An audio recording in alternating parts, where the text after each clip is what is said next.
Shabbat Shalom mais uma vez a todos que nos assistem através da TV Sião, a você que está aqui na congregação Har Zion. Nós chegamos ao término do livro de Bemidbar, de Números. Temos estudado a peregrinação do povo de Israel pelo deserto.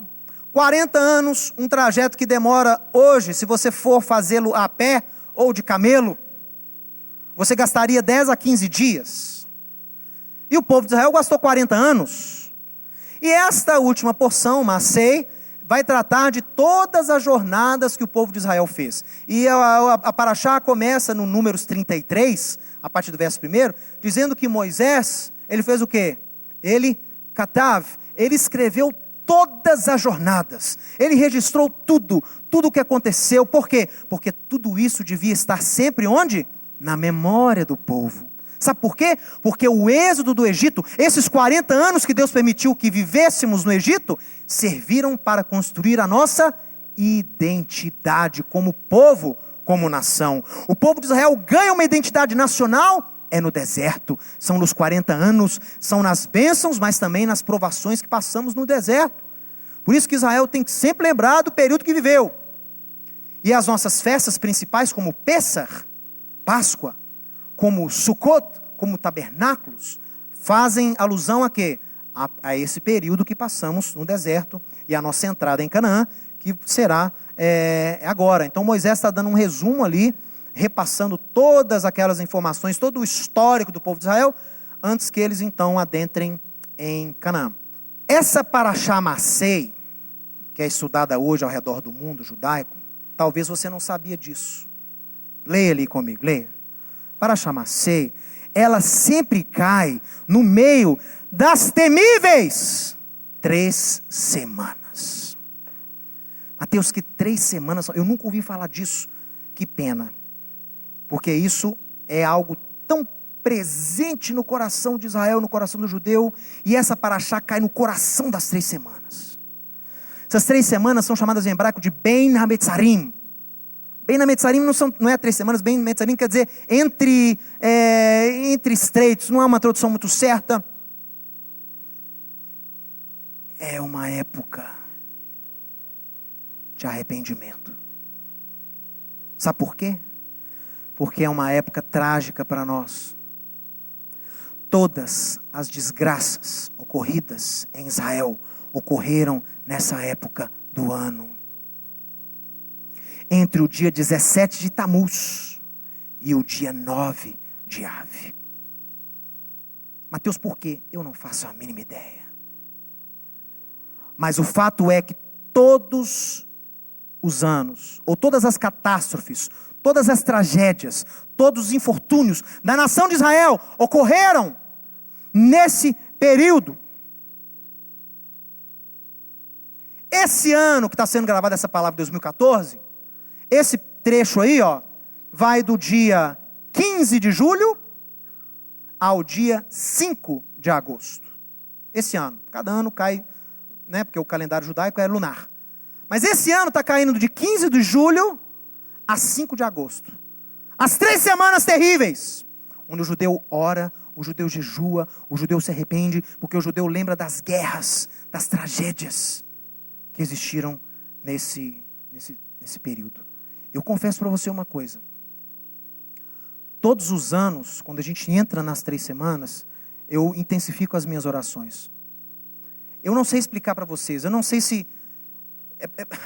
A impressão que dá é como se o diabo tivesse sido solto. Que se Deus soltasse ele aí umas 3 semanas, porque como existem tragédias. E não é só em Israel não. Se você fazer averiguar, o mundo parece que o mundo se atribula mais nesse período.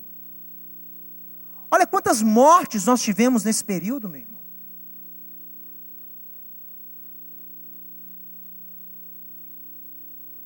A Rússia assassina 298 pessoas. Queda de avião na Ucrânia. Queda de avião lá na África. Queda de avião na Tailândia. Guerra em Israel. Massacres, terremotos, enchentes. desgraças acontecem ao longo do ano, mas esse período aí, eu vou dizer para você, não é fácil. Na minha vida pessoal, todas as lutas que tivemos foram sempre nessa época. Essa casa, as maiores lutas que essa casa já teve foram sempre nessa época. Por quê? Não sei. Mas é um período que nós jejuamos, que nós oramos, que nós intensificamos o nosso arrependimento. Averiguamos o que tem dado errado.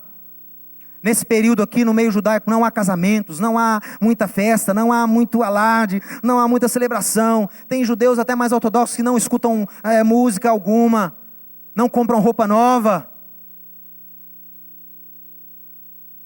Para intensificar esse período de jejum.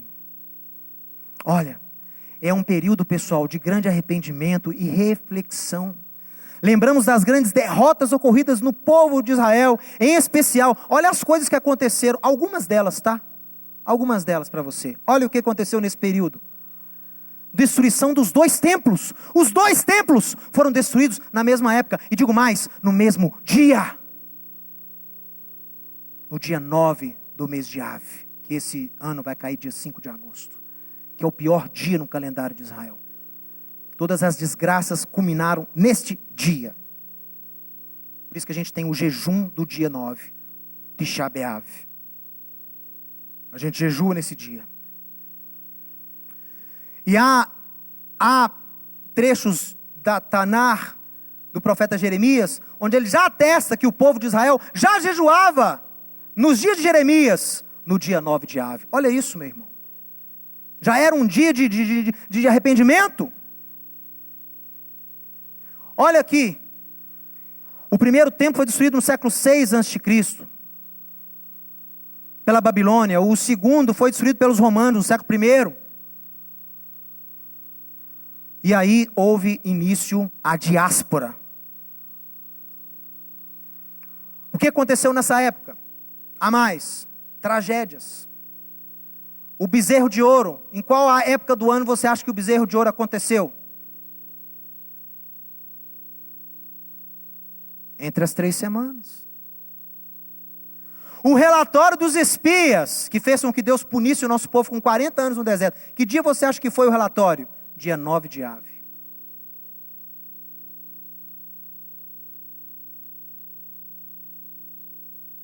Bezerro de ouro, Moisés quebra as tábuas, dia 9 de Av. Relatório dos espias, Deus nos pune com 40 anos de peregrinação, 9 de Av. Destruição do primeiro templo, Nabucodonosor, 9 de Av. Destruição do segundo templo, Imperador Tito, 9 de Av. Coincidência? Decreto de Alhambra, instituindo a Inquisição na Espanha, a expulsão dos judeus de lá. Que dia ele aconteceu? 9 de Av. Início oficial da Primeira Guerra, 9 de Av. E assim vai. Então é um dia, meu irmão, você tem que estar atento a isso. Vocês têm que estar atento a essa época, olha aqui, ó, que é uma época de guerra. E aqui, Israel hoje está vivendo o quê? O que nós estamos vivendo nessa época agora? Guerra!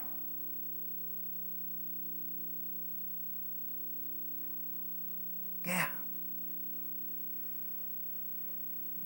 É uma época de guerra, infortúnio, tragédias e calamidades em Israel. E o ano de 2014, infelizmente, não está sendo diferente.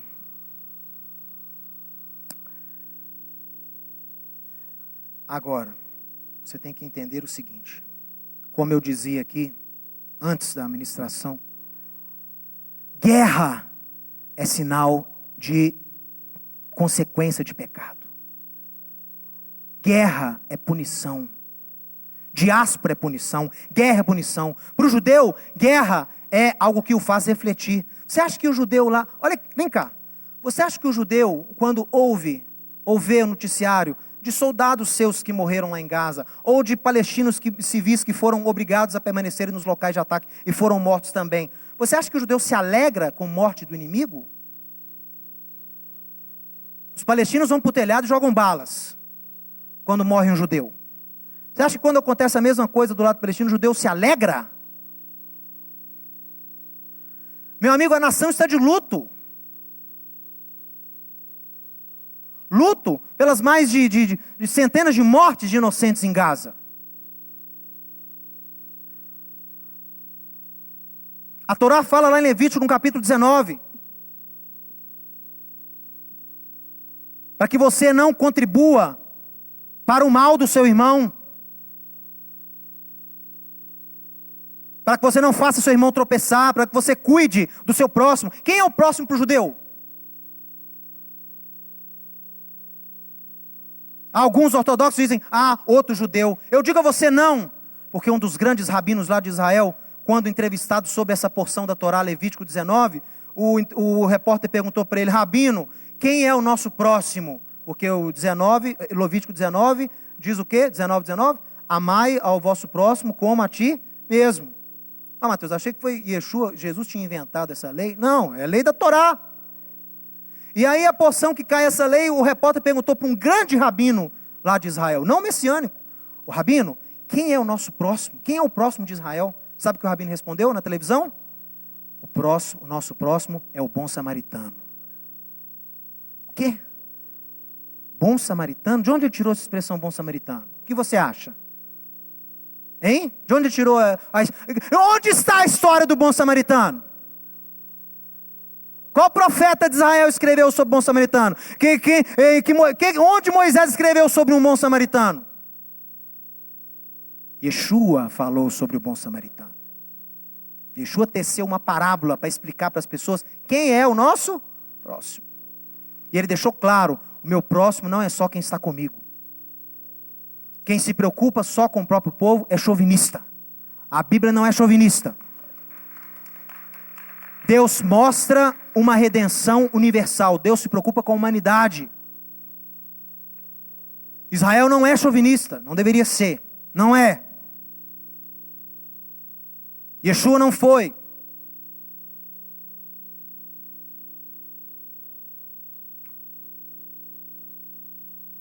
Nós nos preocupamos com as pessoas. Vemos lá o texto levítico, não prejudicar o irmão, não fazer o irmão pecar, não colocar pedra de tropeço sobre o irmão. Aí o que nós fazemos lá em Gaza? Anunciamos os ataques, mandamos panfleto para a população, SMS. Hoje, o exército de Israel manda SMS para toda a região ali. Por quê? Tentamos cumprir isso. Não prejudicar inocentes. A guerra não é lucro para Israel, a morte de inocentes não é lucro para Israel. Isso é sangue nas nossas mãos, você entende isso?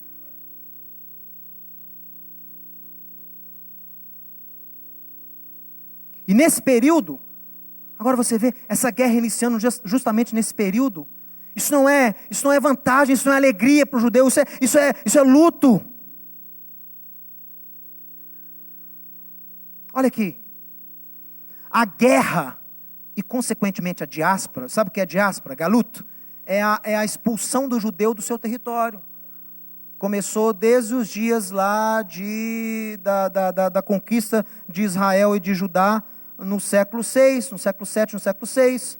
Foi a primeira diáspora de Israel. A segunda diáspora foi com os romanos no ano 70. O fato do judeu morar fora de Israel é maldição. Mateus, como assim?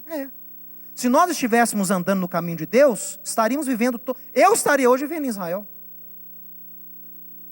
O fato de eu estar aqui, falando em Belo Horizonte, o fato dos meus antepassados terem vindo para cá, de outros países que já não era Israel, isso é maldição. Por mais que eu me sinta parte dessa nação, eu sei que eu não sou daqui. É como Abraão fala lá com os moradores, né, quando ele compra a caverna de Marpela para enterrar Sara. Eu sou morador e peregrino entre vós. Eu sou morador, mas aqui também sou peregrino. O fato de eu estar aqui é consequência de pecado dos meus ancestrais. Guerra é consequência de pecado em Israel.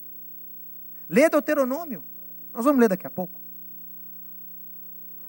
Olha, a guerra e a diáspora é consequência da nossa desobediência aos mandamentos do Eterno. É também consequência de uma liderança alheia aos princípios divinos. Ah, meu amigo, minha amiga que está me assistindo aqui.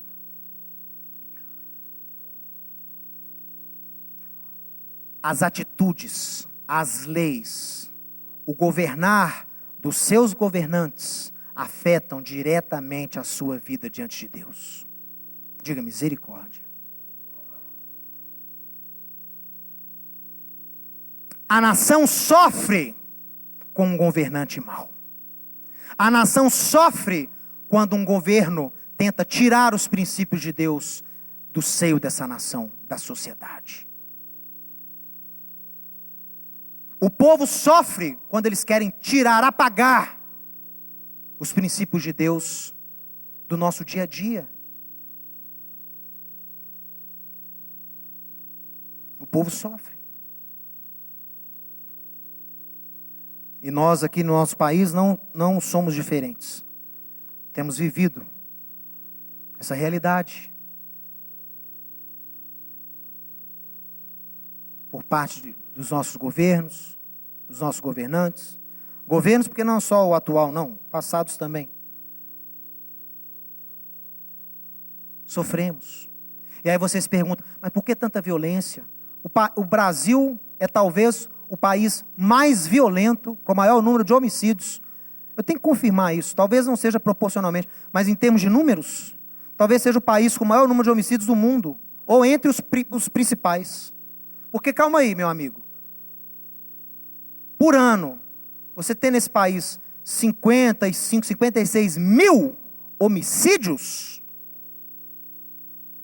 isso é estado de guerra. Em 60 anos de Israel, com 5 guerras nas costas, nós não tivemos esse número de mortos. Em um ano no Brasil, 55 mil homicídios. Estou falando de acidente de carro, não. Morte de acidente de carro, morte de doença. Não. Homicídio, assassinato. 55 mil.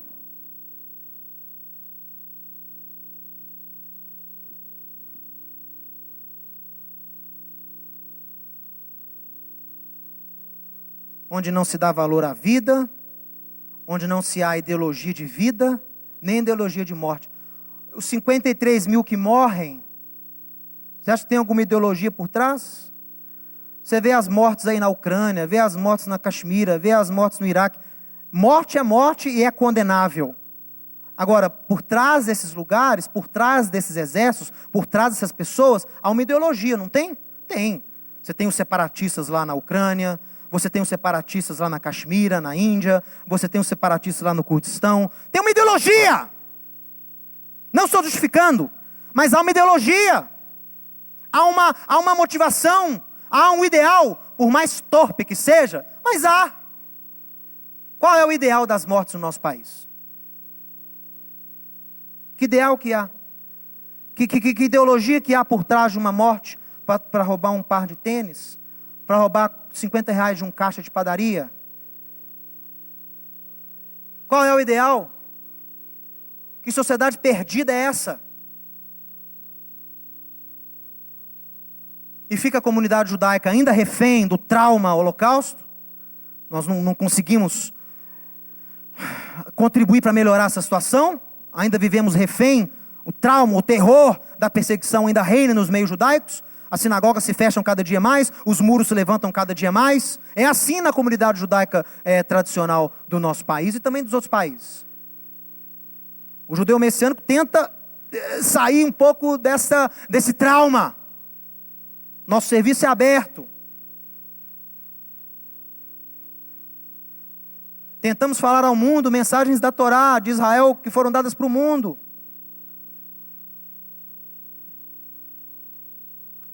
Os discípulos de Yeshua nesse país, cristãos, não têm conseguido fazer muita diferença. O Brasil é o maior país cristão do mundo. Não parece. Isso é testemunho negativo. Isso é propaganda negativa. Você não acha, não? O maior país cristão do mundo, com o maior número de homicídios do mundo. Opa, tem uma coisa errada aí. Ah, Mateus, está considerando cristão? Não, não, não. Considera os protestantes. O Brasil tem quase 40% de protestante. E um protesto que eu estou vendo é o protesto na rua, que está quebrando banco, quebrando coisa pública.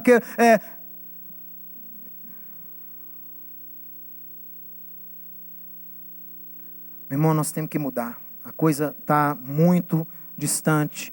Fica preocupado com Copa do Mundo, não, com Carnaval, Olimpíada. Olha, isso aí são desvios.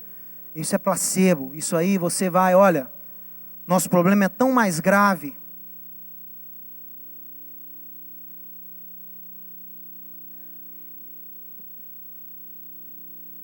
Mas enfim. Liderança alheia. Por que houve o primeiro destruição do templo, meu irmão? A primeira destruição do templo. Lá com o filho de Salomão, Roboão. Lembra da história lá em 1 Reis? O Salomão morre. E aí o povo já estava meio insatisfeito, porque Salomão aumentou muito os tributos para construir o templo. Aí morre e ele agrupa os anciãos do reino e pergunta, olha, o que eu devo fazer? O povo está reclamando aqui com muito imposto. O que eu faço com esse povo? Reclamando sobre muitos impostos. Olha, os anciãos que serviram a Salomão dão ao seu filho Roboão o maior conselho que um governante pode receber. Quais foram as palavras dos anciãos para Roboão? Sirva o povo e o povo te servirá. Sirva ao povo e o povo lhe será fiel.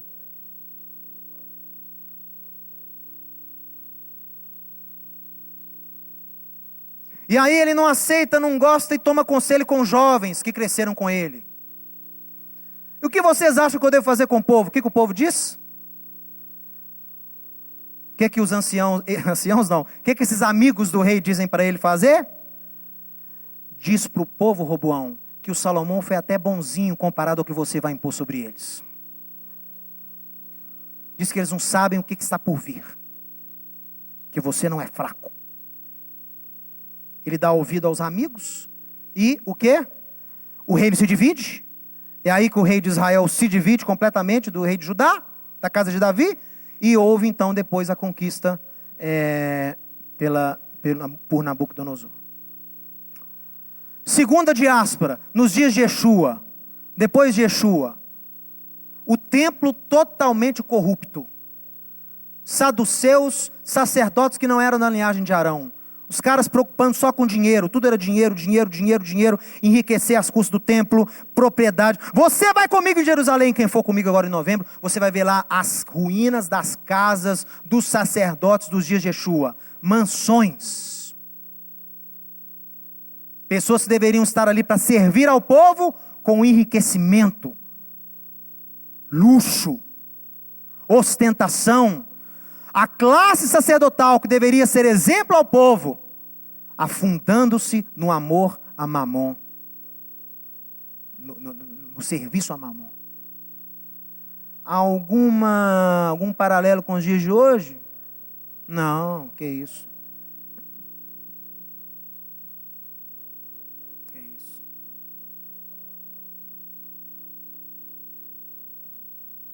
E o que ocorreu então? O que ocorreu? Exílio?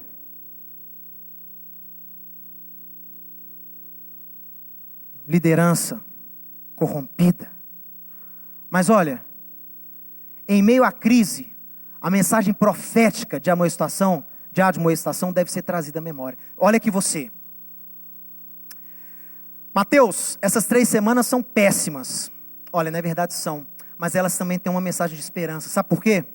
Porque ao longo da história, Israel passou por tantas centenas de milhares de 3 semanas, não foi? Olha quantos anos estamos aí. E estamos aqui até hoje. Qual é o segredo? O segredo é que Deus levanta profetas para que nesses dias nos admoestem aquilo que Deus quer que nós mudemos nas nossas vidas. A crise serve para aperfeiçoar o justo e não para derrotá-lo. A tribulação aperfeiçoa o ungido de Deus e não o derrota. E essa é a mensagem profética que é dada nesses dias. E é a mensagem que você tem que proferir sobre Israel e sobre a sua vida, não só nesses dias, mas constantemente quando você estiver passando por tribulações, problemas, porque todos nós passamos por problemas.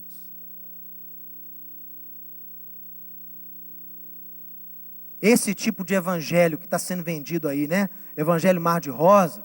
Venha para essa igreja para pagar suas dívidas, para trocar de mulher, trocar de carro, para abrir empresa. Isso é um falso evangelho. O evangelho que eu conheço é: toma a sua cruz e siga-me. Esperança. Obediência. Perseverança. Olha aqui. Quais são as características dessa mensagem profética que você tem que ouvir durante esses momentos? Que Israel tem que ouvir durante esse momento? Que Israel ouviu durante os momentos de tribulação que passou? Vamos ver algumas características dessa mensagem? Olha aqui, vejamos algumas delas.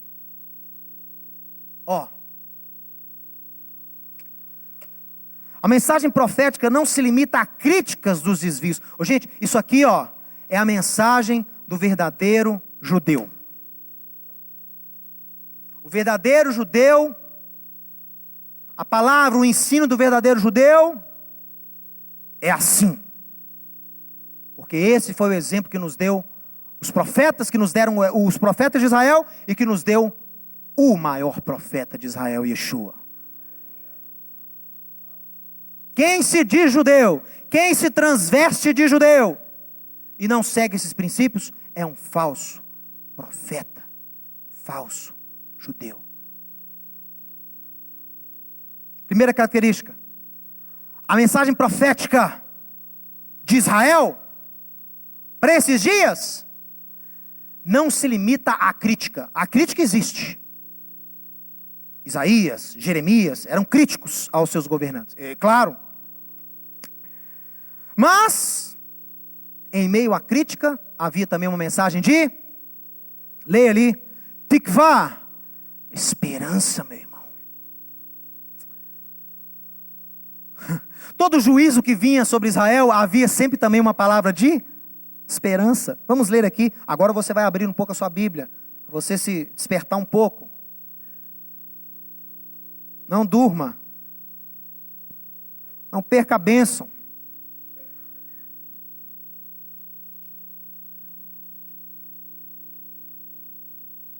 Olha, Deuteronômio capítulo 30.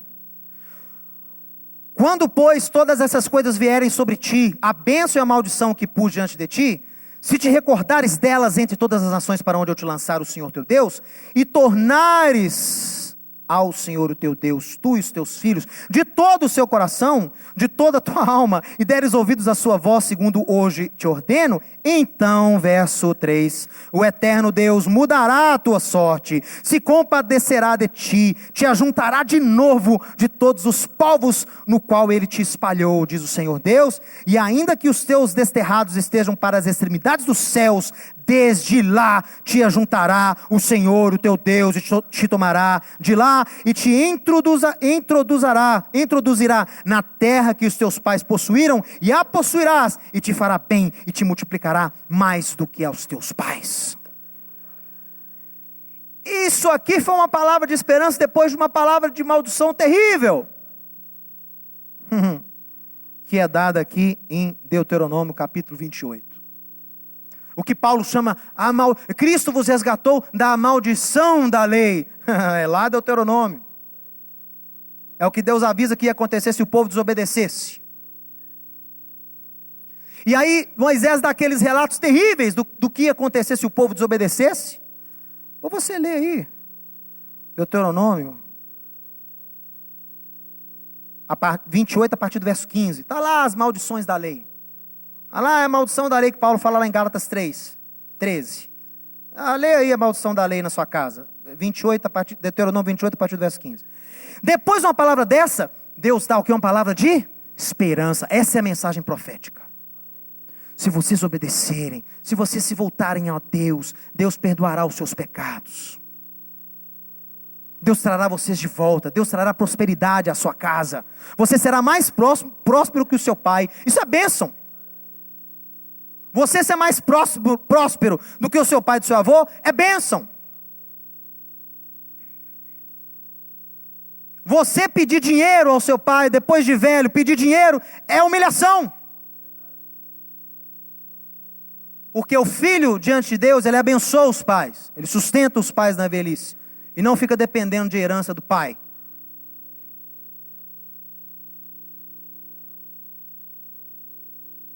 Eu busco isso para a minha vida. Deus prospere os meus caminhos para que eu possa abençoar meus pais na velhice deles. E abençoar, que eu diga financeiramente, é um mandamento. Honrarás pai e mãe. Honrar aí é o quê? Sustentar. Respeito não é nada mais que a sua obrigação. A Bíblia está falando ali de sustentar financeiramente.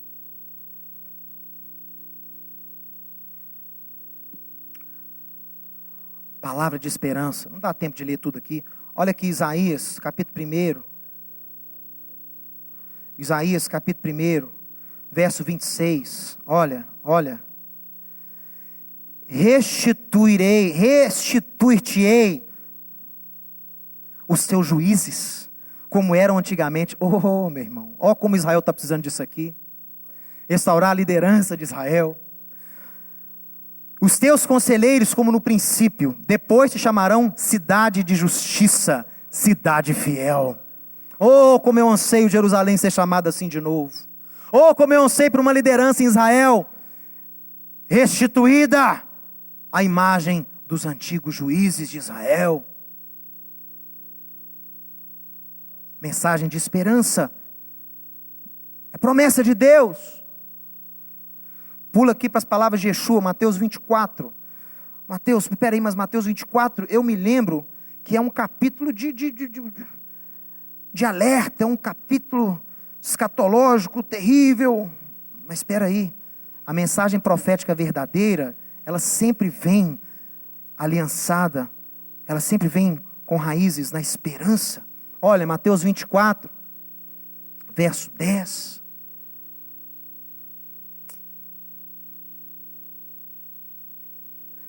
Nesse tempo, muitos hão de se escandalizar, trair e odiar uns aos outros. Será que nós já chegamos nessa época? Tem gente te traindo aí? Tem gente te odiando aí?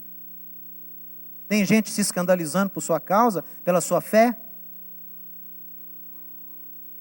Levantar-se-ão muitos falsos profetas e enganarão a muitos. Você está vendo aí falso profeta aí fora? E por se multiplicar a falta de lei, e iniquidade no grego quer dizer anomia, sem lei. Por se multiplicar a falta de lei, aqui é a lei de Deus, o amor o quê? Se esfriará de todos. Você está vendo isso aí acontecer na sua vida, no seu dia a dia? A palavra profética verdadeira sempre vem acompanhada de esperança. Leia o verso 13. Aquele, porém, que perseverar até o fim, esse será salvo. E será pregado esse evangelho do reino por todo o mundo, para testemunho a todas as ações. Então virá o fim. Palavras de esperança. Outra característica da mensagem profética. A mensagem profética nesses dias de guerra, nos dias de tribulação, ela apregoa a admoestação, mas sempre com amor, pessoal. Você acha que Israel recebeu esse mandamento para quê? Amar ao próximo como a você mesmo, sendo que o próximo é quem não é aqui do meu arraial?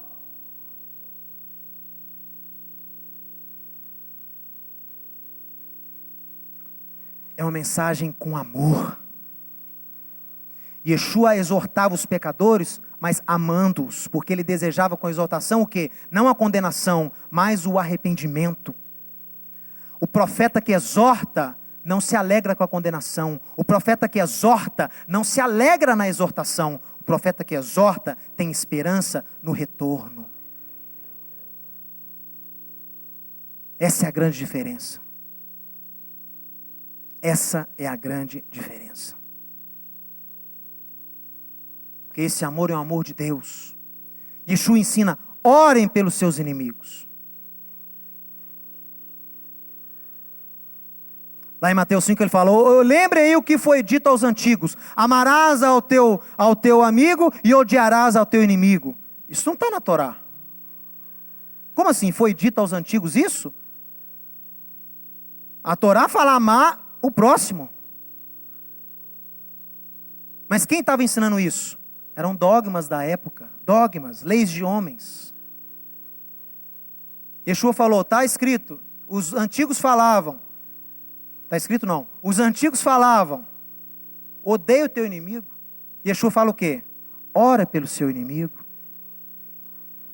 Ame o seu inimigo. Ore por ele. Tem esperança que ele vai voltar. Eu oro pelo Hamas.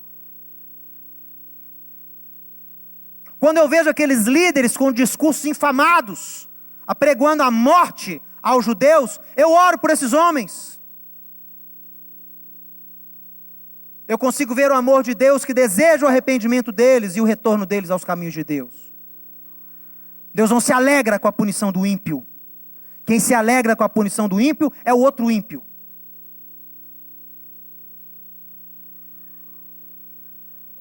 Ore por eles, ore pelos inimigos. Aqui há algumas passagens que mostram esse amor.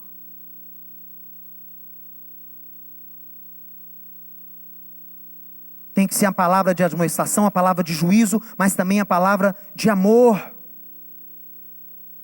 Olha aqui, por exemplo, Isaías 54, no verso 10. Olhe. Porque os montes se retirarão e os outeiros serão removidos, mas a minha misericórdia não se apartará de ti, e a aliança da minha paz não será removida, diz o Eterno, que se compadece de ti. Sabe o que é a palavra misericórdia em hebraico? Rahamim. Misericórdia, compadecer, Rahamim. A raiz da palavra misericórdia é rechem. Rechem é útero. Mas como assim? O que misericórdia tem a ver com útero? Misericórdia no original é quando Deus acolhe, cuida, protege alguém. Então quando você ora, Deus tem misericórdia da minha vida. Quando Ele fala, a minha misericórdia jamais se apartará de ti. O que Ele está dizendo? O meu cuidado, o meu favor, jamais estarão distantes de você. Enfrente a tribulação, enfrente os problemas, arrependa-te. Porque a minha misericórdia está disponível para você a cada manhã.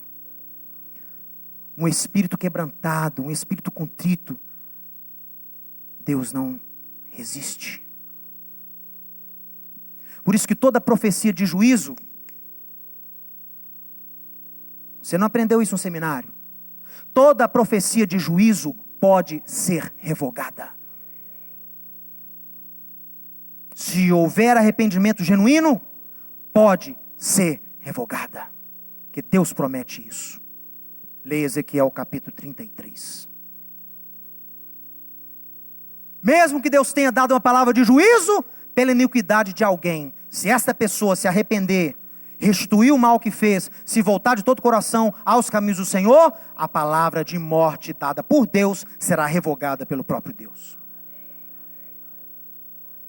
Porém, a palavra de vida dada ao justo, por parte de Deus, se esse justo se esquecer dos caminhos de Deus, confiar na sua própria força e escolher voltar-se para o caminho do mal, da iniquidade, nesta iniquidade ele morrerá.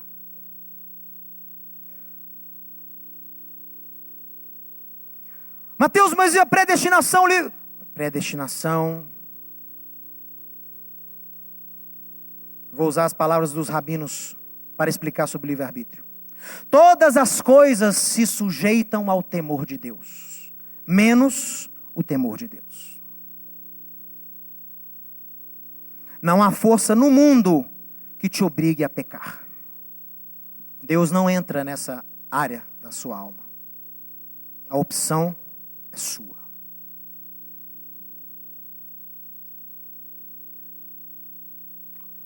Amor, esperança. Olha aqui Jeremias 2:2. Deus falando que Israel, que lembra de Israel. Deus dá uma palavra dura para Israel. E aí depois ele fala o seguinte: ô Israel, eu lembro de você, quando você me seguia lá no deserto, e você parecia uma noiva encantada com o noivo. Lembra da sua esposa quando ela casou com você? Você, aquele príncipe encantado, né? Aquele homem dos sonhos, e ela casou com você. No casamento, aquela deslumbrada, olhando para o noivo. Deus fala: eu lembro de você, Israel, quando você estava assim comigo, minha noiva, que me seguia no deserto. A noiva que eu protegia. E todo mundo que queria lhe fazer mal, eu defendia, eu protegia. Amor. Meus irmãos, todos os homens foram criados à imagem e semelhança de Deus. Os líderes do Hamas, os líderes do Iraque, os separatistas na Ucrânia, todos foram criados à imagem e semelhança de Deus, com o único propósito de serem morada e habitação do seu Espírito.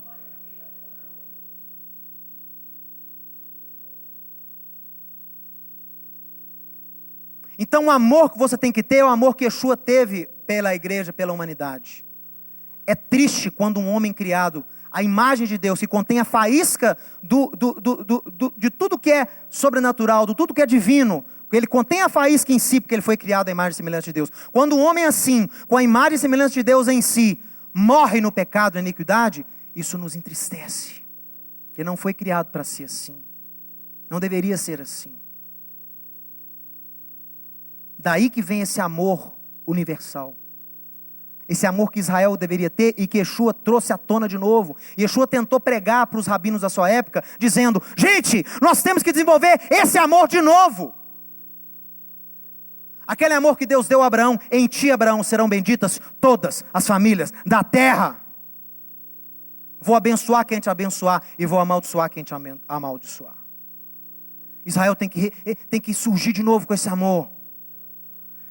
Porque quando eu vejo na televisão, igual eu estava vendo lá em Israel, rabinos, às vezes ultra-ortodoxos, de algumas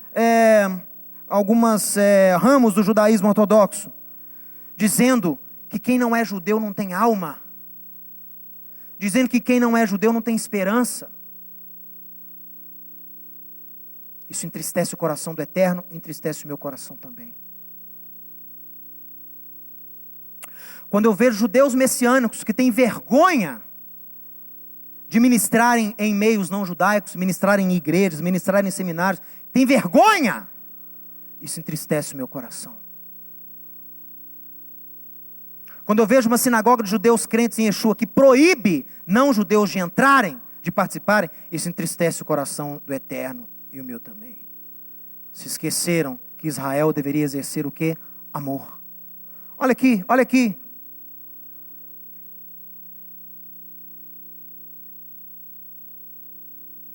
Amor.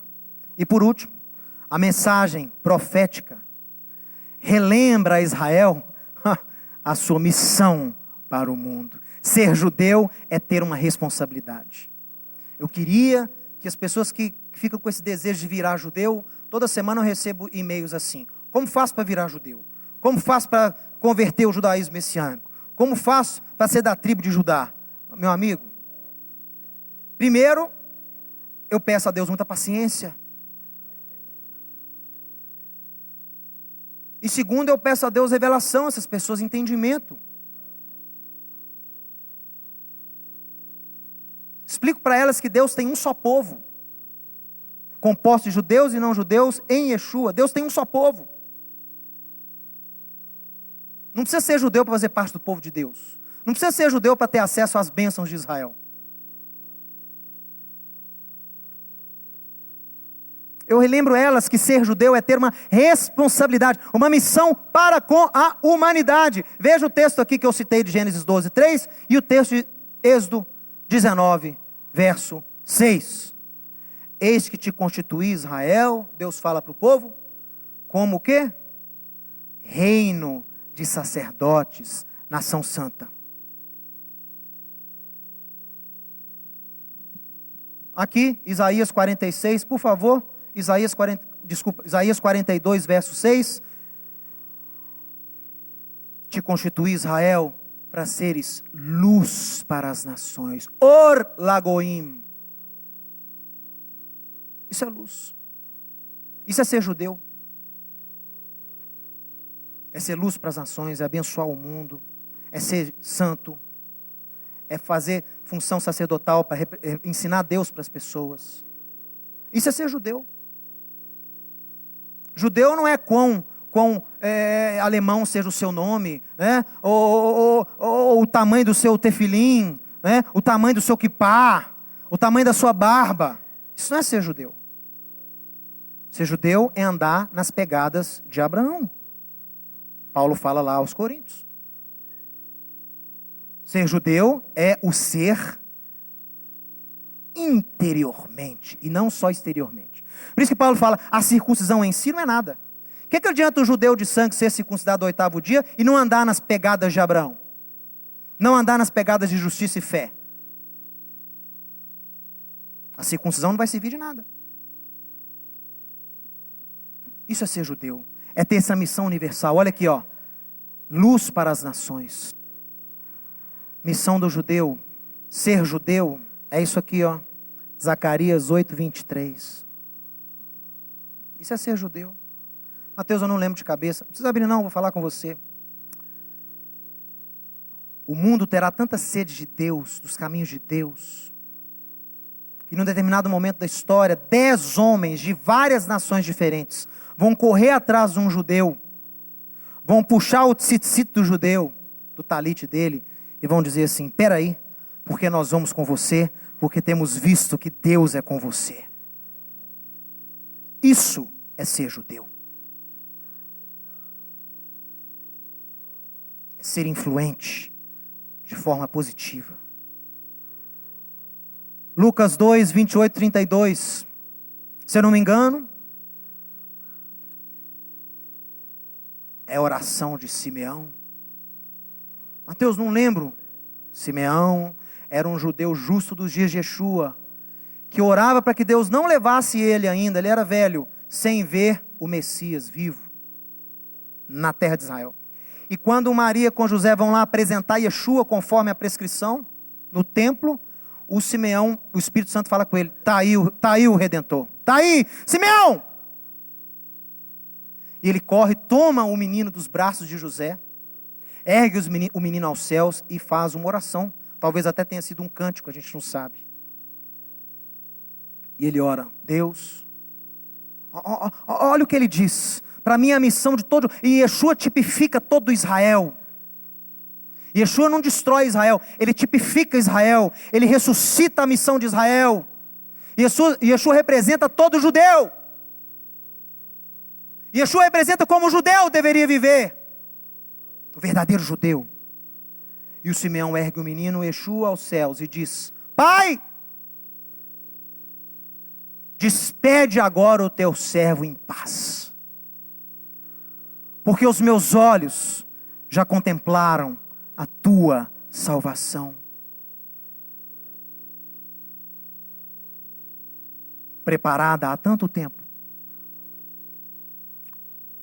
Luz para a revelação aos gentios e glória ao teu povo Israel.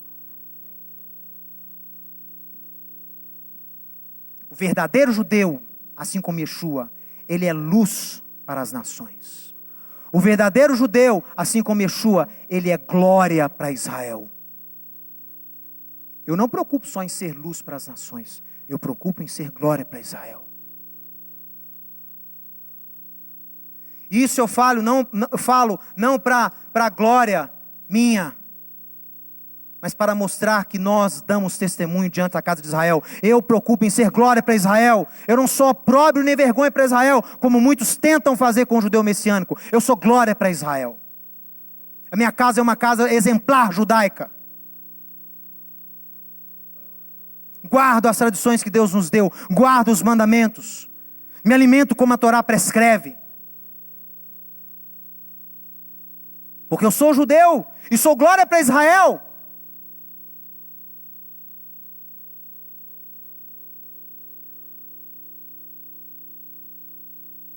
Essa é a preocupação do judeu messiânico, assim como Yeshua, ser glória para Israel, ser também luz para as nações. E por último, Romanos 11, 15. Se você puder ficar de pé comigo. A mensagem profética relembra a Israel a sua missão. A mensagem profética em dias de crise é feita com amor, é feita com esperança, é feita com memória. A missão principal de todo judeu. Aliás, se você não é judeu, mas serve ao Deus de Israel, faz parte do mesmo povo, essa missão também é sua, viu? O Mateus está falando aqui muito de judeu. Não, se você está comigo nessa, se você serve ao mesmo Deus que eu, se você faz parte do mesmo povo escolhido de Deus, assim como eu, tudo isso que eu falei que é a missão dos judeus, é também sua missão. Porque Paulo fala que você é co-herdeiro com os judeus. Então também é seu. Você é filho de Abraão mediante a fé, assim como os judeus. Nós estamos vivendo em dias de ódio a Israel. Quem odeia Israel, odeia o Deus de Israel e odeia o legado de Israel, que é a Bíblia. Não se esqueça disso. Eu fico vendo aí na internet igrejas boicotando Israel, cristãos inflamados falando contra Israel, contra os judeus. Eu recebi um e-mail essa semana de uma pessoa que se identificou com nome e e-mail, e ela dizia o seguinte: vocês são o lixo da sociedade. Vocês são um lixo da sociedade, referindo-se a nós judeus. Mandou um e-mail para o Ensinando de Sião. Vocês são um lixo da sociedade. E quando vejo, ela dizia, esta guerra lá em Israel, fico triste por Hitler não ter completado o seu sonho antes de morrer.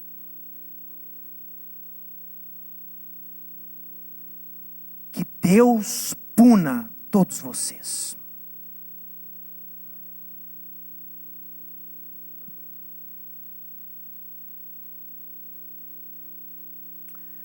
O antissemitismo, ou antisionismo, queira você chamar como quiser, é um espírito, é uma cegueira, é um intuito milenar do mal de destruir a presença de Deus na terra.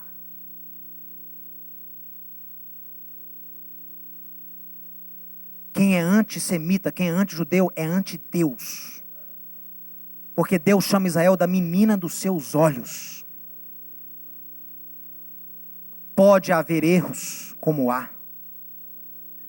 Pode haver desvios como existiram.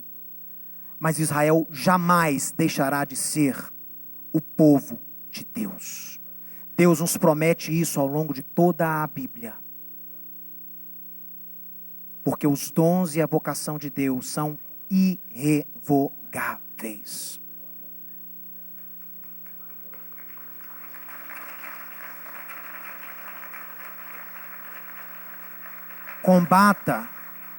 Combata o antissemitismo. Não aceite que as pessoas se sintam no direito de exercerem o seu ódio contra Israel. Até porque no nosso país é crime de racismo. Eu fiz questão de responder essa pessoa. Que se não houvesse uma retratação em 24 horas, este e-mail seria enviado para a Polícia Federal, denúncia de crime de racismo. E seria feita denúncia também na Comissão dos Direitos Humanos do Estado de Minas Gerais. Eu não aceito isso.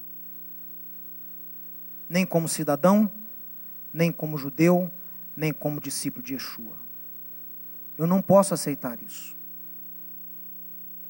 Eu não posso aceitar igrejas fazendo boicotes a produtos feitos em Israel. E tamanha ignorância é que se uma pessoa decidir entrar nessa de boicotar tudo que é feito a tecnologia de Israel, ela vai deixar de tomar grande parte dos remédios que ela toma, ela não vai fazer vários procedimentos médicos que Israel desenvolveu, e tantas outras tecnologias que Israel moderno agora deu ao mundo. Telefone celular, a parte de informática, rede, né, de dados, enfim, a gente pode ficar aqui horas e horas falando. Eu não posso aceitar isso. Não posso aceitar pessoas pegando imagens de crianças mortas no ano passado na Síria, em massacre que o Bashar al-Assad conduziu em 2 cidades na Síria, onde ele destruiu mesmo escola cheia de crianças. Teve o ginásio da escola lá repleto de corpo de crianças, criança mutilada, criança toda destroçada, criança sem cabeça. E isso foi há um ano passado, no mês de abril, em 2 cidades na Síria. E os inescrupulosos do Hamas pegaram essas fotos lá do ano passado e começaram a soltar nas redes sociais como sendo fotos do massacre de Israel em Gaza. E os incautos viram aquilo, a imagem é muito forte, criança morta, mexe com qualquer um, entendeu? E repassam aquilo para aumentar, que dá ódio, não dá? Dá ódio. E lançam aquilo falando, olha o que Israel tem feito aos palestinos, e aí começa a incitar o ódio no coração das pessoas. Sendo que as fotos são de massacres ocorridos na Síria, onde sírios assassinando sírios. E quando isso aconteceu no outono do ano passado, eu não vi protesto nenhum na rua. Já tinha Facebook, não tinha? 2013? Tinha Twitter? Eu não vi manifestação nenhuma. Em mais de 2 anos na Síria, mais de 200.000 pessoas foram assassinadas. 1/3 de crianças. Eu não vi protesto nenhum. Aliás, quando na ONU quiseram votar para que fosse feita uma investigação de crimes contra a humanidade na Síria, o nosso país, o Itamaraty, votou contra a investigação na Síria. E agora vem acusar Israel de força desproporcional?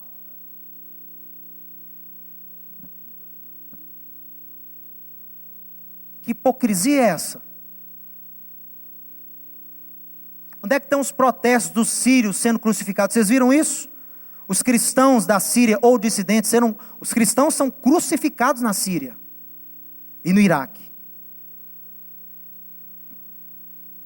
Outro dia eu vi lá um dissidente na Síria, eles matando o dissidente, o cara amarrado, ajoelhado com as mãos para trás, amarrado, eles decapitando o cara com uma serra elétrica.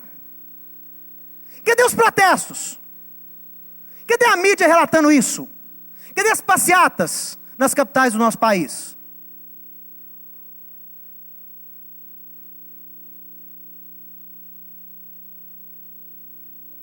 Isso é para mostrar para você que o antissemitismo está em todo lugar. O ódio é contra Israel. Não tem senso de justiça, ninguém quer fazer justiça, ninguém se importa com os árabes que morrem.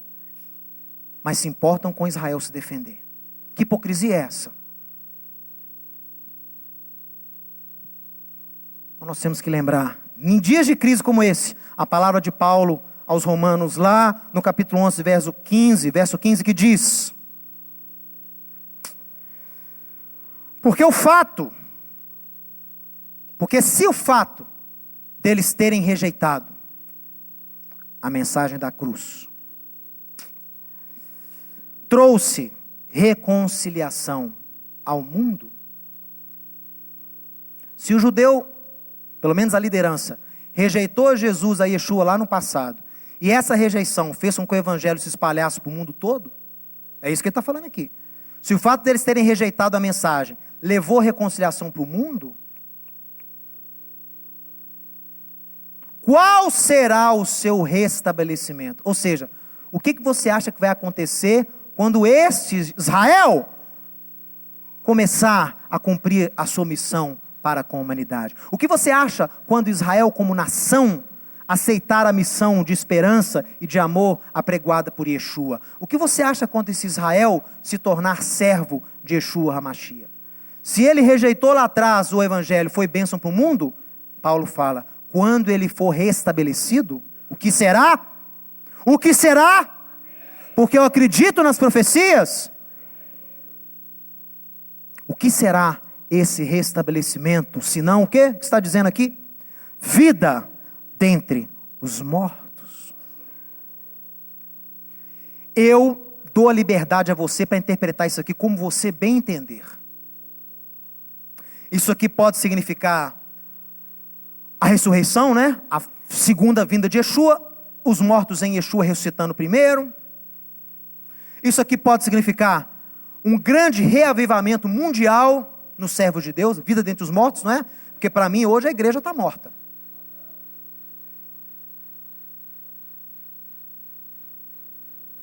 Muito bem lembrado. Para mim, muito crente pregando aí sobre Israel, vale de ossos secos, a igreja está com um vale muito maior de ossos secos do que Israel. Mas fica apontando o osso seco do outro. Está muito pior. Pode ser então um reavivamento mundial, um derramar do Espírito de Deus? Pode. Interprete como você quiser, mas, no final de tudo, você tem que concordar comigo, que vida dentre os mortos é coisa boa. É coisa boa. Então, se Israel aceita esse Messias e passa a cumprir sua missão para com a humanidade, vai acontecer coisa boa para o mundo, não vai? Então, para isso você tem que orar. Você não tem que orar para Israel ser marginalizado, se Israel ser aniquilado. Você não tem que orar por juízo sobre Israel. Muitos crentes oram assim, né? Não, Deus, pesa a mão deles mesmo, porque lá na grande tribulação que eles vão dar testemunho, eles vão aceitar o Senhor. Que antissemitismo teológico é esse? Larga o judeu para lá, porque o negócio deles é no final dos tempos, que Deus vai redimir, mas eles vão sofrer muito até lá. Que ideia é essa? Sendo que Yeshua fala em Mateus 23, que Jerusalém não vai vê-lo de novo, até que Jerusalém diga para ele o quê? Bendito que venha, em nome do Senhor. Ora, então se para Yeshua voltar, o judeu tem que ser o quê? Seu discípulo. Então quebre esse ensino teológico antissemita, de origem na Suíça, na Alemanha do século XVI, que o judeu tem que ficar para o final dos tempos, que o tempo do judeu é na tribulação, que não preocupa com o judeu agora não. Isso é falácia ideológica. Isso é uma artimanha do diabo para atrasar mais a vinda do rei. Porque o diabo sabe que quando Israel der as boas-vindas, quando Israel disser o que em hebraico? Baruch Rabá Beshem Adonai, ele planta novamente os seus pés no Monte das Oliveiras.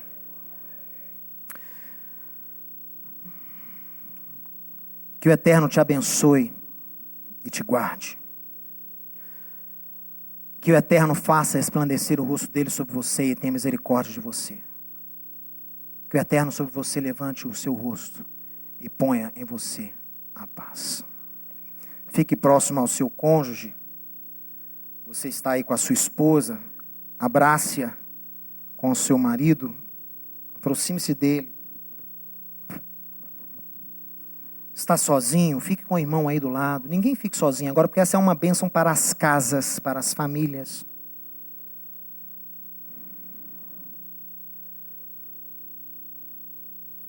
E com essas palavras, Deus coloca o nome dele, a essência dele, no seu lar, na sua casa. Yivarechecha Adonai veishmerecha, Yair Adonai panav lecha vichuneka, Isa Adonai panav elecha vayasem lecha shalom.